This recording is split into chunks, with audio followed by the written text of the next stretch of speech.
વડાપ્રધાન નરેન્દ્ર મોદીએ વડાપ્રધાન કાર્યાલય સંકુલને આપ્યું સેવા તીર્થ નામ. વહીવટી તંત્રમાં સેવાભાવ અને કર્તવ્ય નિષ્ઠા પર મૂક્યો ભાર.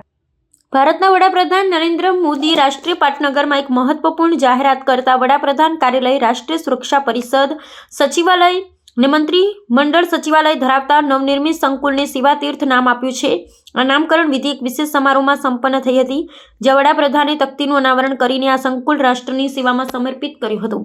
આ નવું નામકરણ સરકારની લોકકલ્યાણ પ્રત્યેની પ્રતિબદ્ધતા અને શાસન વ્યવસ્થામાં સેવાના ભાવને સર્વોપરી રાખવાના ઉદ્દેશ્યને સાર્થક કરે છે.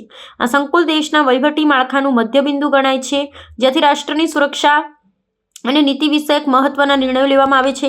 સેવાતીર્થ નામ દ્વારા વહીવટી તંત્રમાં પારદર્શિતા અને ઉત્તરદાયિત્વના મૂલ્યોને વધુ સુદૃઢ કરવાનો સંદેશ આપવામાં આવ્યો છે. ત્રણેય મહત્વની સંસ્થાઓ એક જ પરિસરમાં કાર્યરત થવાથી આંતરવિભાગીય સંકલનમાં વધારો થશે અને નિર્ણય પ્રક્રિયા વધુ ઝડપથી અને અસરકારક બનશે તેવી આશા વ્યક્ત કરવામાં આવી છે. વડાપ્રધાને આ પ્રસંગે જણાવ્યું હતું કે સત્તા એ ઉપભોગનું સાધન નથી, પરંતુ જનસેવા માટેનું એક પવિત્ર અનુષ્ઠાન છે. તેમણે અધિકારીઓ અને કર્મચારીઓની સેવા પરમો ધર્મના સૂત્રને ચરિતાર્થ કરવા અનુરોધ કર્યો હતો. આધુનિક સુવિધાઓથી સજ્જ આ સેવાતીર્થ સંકુલ માત્ર ઈંટો અને કોન્ક્રીટની ઇમારત નથી, પરંતુ તે નવા ભારતના નિર્માણ અને નાગરિકોના આકાંક્ષાઓને પૂર્ણ કરવા માટેનું એક શક્તિપીઠ બની રહેશે.